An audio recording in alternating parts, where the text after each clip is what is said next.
Mars rouge, on vient d'en parler, mais ça veut dire quoi au juste ? RMC, à vous de nous dire. Vous allez tous nous dire au 32-16 et sur notre compte Twitter d'RMC comment vous vous préparez à ce mois de mars où on annonce des fortes hausses de prix dans les rayons. Guillaume Charpin est avec nous. Bonjour Guillaume. Bonjour Mathieu, bonjour Peggy, bonjour à tous. Bonjour Guillaume. Commençons donc par les explications. Mars rouge, ça veut dire quoi ? Alors, si on parle de Mars rouge, c'est parce que le 1er mars marque la fin des négociations annuelles entre la grande distribution et leurs fournisseurs. Les supermarchés discutent avec les fournisseurs les prix et les conditions de vente auxquelles ils vont acheter les produits qu'on retrouve en rayon.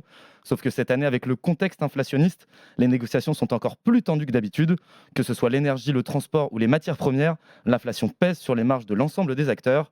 Les fournisseurs ont vu leurs coûts de production augmenter et demandent aux distributeurs de payer plus cher leurs produits.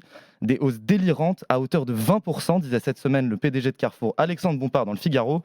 Et si son intérêt a toujours été de faire baisser les prix, la grande distribution ne va pas pouvoir absorber seule ces hausses de tarifs. Elle va devoir les répercuter sur ses clients, comme l'expliquait début février sur RMC Pascale Cartier. Elle est directrice de l'offre alimentaire chez Auchan. Les prix sur lesquels on discute en ce moment, qu'on a sur la table, c'est des prix avec des hausses qui sont demandées par les fournisseurs entre 15 et 25%. Donc c'est des prix des hausses colossales, contre lesquels on essaye de trouver une solution, mais on aura quand même de la hausse résiduelle. Et nous, aujourd'hui, nos estimations, elles sont sur une hausse résiduelle d'environ 10%, en plus de l'inflation actuelle. Bon, on le comprend bien, c'est aussi pour mettre la pression dans ces négociations que la grande distribution fait ses déclarations. Mais à quoi pourrait ressembler cette hausse dans les rayons concrètement ? En janvier, l'inflation sur les produits dans la grande distribution a atteint plus de 13% sur un an. Et selon le cabinet Nielsen, la hausse des prix alimentaires atteindrait 15% en juin prochain par rapport à 2021, ce qui représente pour un ménage avec 2 enfants un surcoût d'environ 800 € pour les mêmes achats qu'en 2021. En 2022, ce surcoût n'était que de 280 €. Des hausses de prix impressionnantes, mais parfaitement justifiées pour Jean-Philippe André, président de l'ANIA, la principale organisation patronale de l'agroalimentaire français.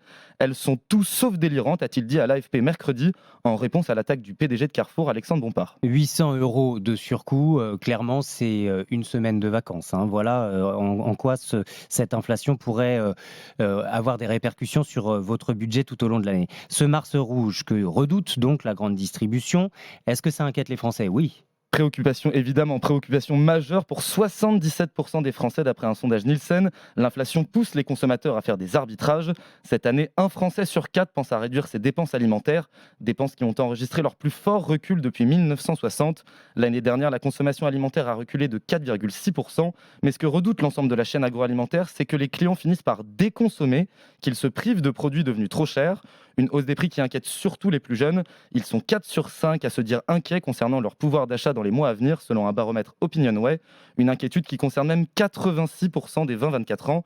Interrogé sur ce sujet mardi dernier sur LCI, le ministre de l'économie Bruno Le Maire a dit qu'il se donnait jusqu'au 15 mars pour trouver une solution avec les distributeurs. Bruno Le Maire qui sera à ce micro demain matin, 8h30 sur RMC et BFM TV face à Apolline de Malherbe dans cette fameuse semaine rouge que nous mettons en place sur RMC pour défendre votre pouvoir d'achat. En attendant, dites-nous, est-ce que vous êtes inquiet pour votre pouvoir d'achat ? Justement, la réponse de notre consultation Twitter. Sans surprise, 86% de nos internautes sont inquiets pour leur pouvoir d'achat. Selon Enzo, c'est le gouvernement qui est responsable de cette situation. En voulant protéger les agriculteurs français, il a surtout protégé les grands groupes agroalimentaires. Pour Erza, c'est le moment de délaisser la grande distribution et de privilégier les petits producteurs. Je suis déjà très impacté, nous dit Moussachi. Il y a une semaine, mes courses me coûtaient 150 €. Aujourd'hui, j'en ai eu pour presque 200 €. Cette inflation va faire beaucoup de casse. Merci Guillaume, on attend vos témoignages bien sûr, sur Twitter, sur l'appli RMC, sur Facebook, mais aussi au 32-16.